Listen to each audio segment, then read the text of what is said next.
Good morning everyone. Welcome you back to the unit ENG208 Mechanical Principles. This unit is meant for level 4 Pearson Mechanical Engineering students. Now in today's unit I will be discussing about reaction forces. Calculating reaction forces for beams. This is very important and this is the first step towards drawing shear force diagram and bending moment diagrams in beams. Again this is pass criteria P1 and D1 in learning outcome 1. Please note it. Now let us jump into the video. Now I have three examples in front of me. Example A and B and C. So let me start with example A. Example A, as you all can see, this is a simply supported beam. A simply supported beam will be mentioned like this with two reactions at either ends, RA and RB.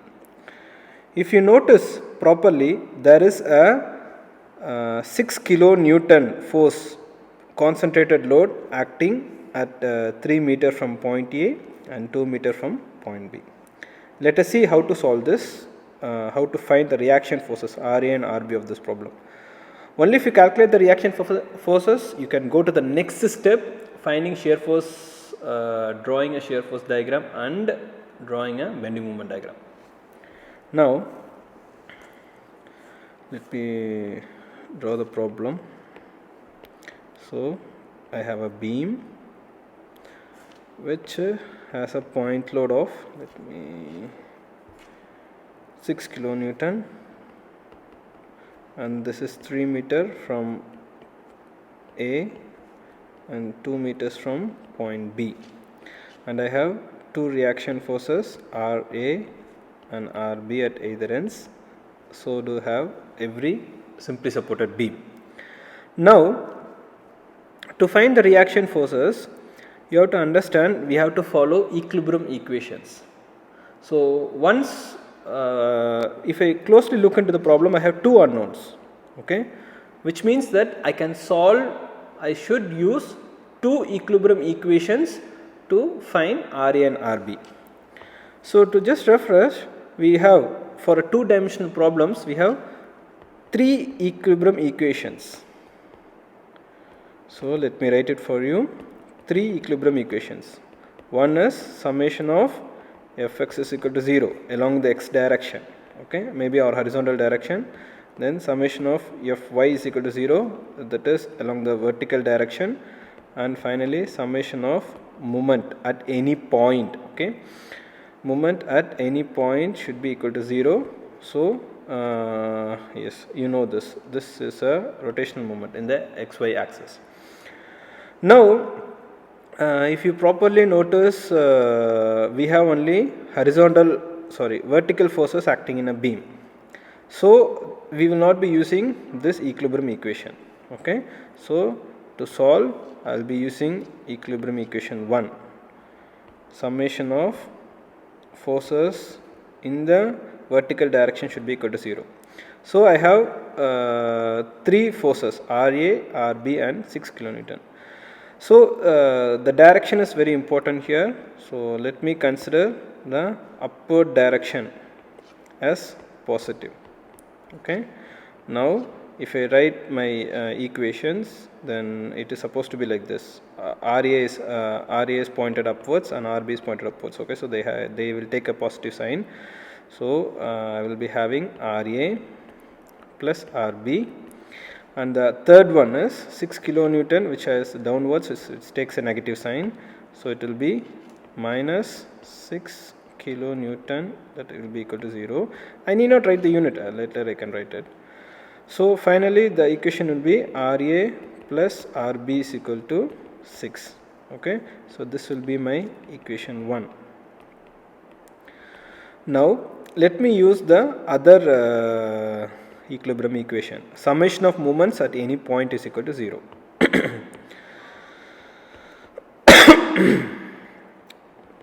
So I am considering point A. You can consider any point, that is of your choice, but I am considering point A, and I am considering clockwise movement, anti-clockwise movement as positive.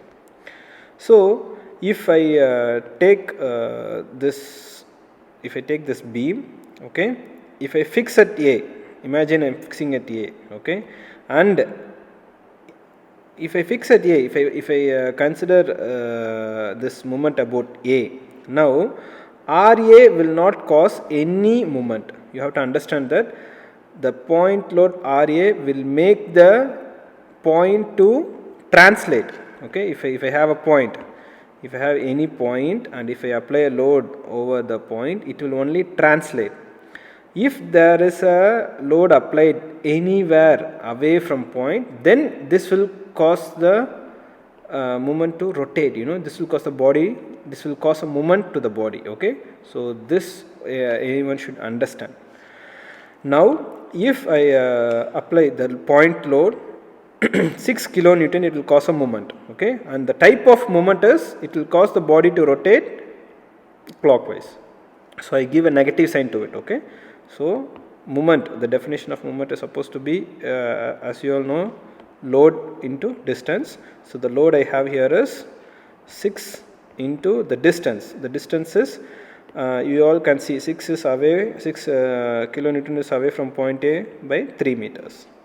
So 6 into 3, and the sign is negative because if I fix this at point A and apply a load 6 kilonewton, the body will tend to rotate in the clockwise direction.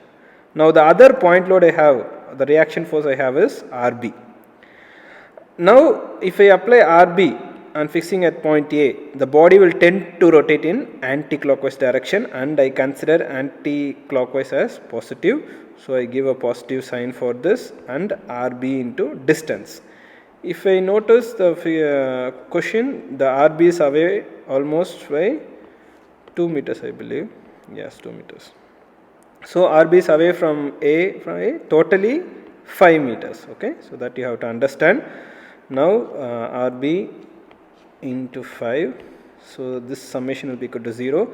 Finally RB will be equal to 6 into 3 by 5, suppose 18 by 5, so 18 divided by 5, that will be 3.6, so 3.6 Newton. So RB, if RB is 3.6 Newton, then if I substitute this equation 1, then my RA will be, my RA plus RB is equal to 6. So RA will be equal to 6 minus 3.6, that is equal to 2.4, sorry, kilonewton. Kilonewton. I hope it is kilonewton, right? Yes, because 6 is kilonewton. Yeah. So RA. So this is how I find the reaction forces in a simply supported beam. Now you have to understand that this reaction forces is based on, it will differ based on the type of load. So in other videos I will teach you how to find the reaction forces for uniformly distributed load and uniformly varying load, and again how to find the reaction forces for a cantilever beam. Okay, so let you all see in the next video. Thank you.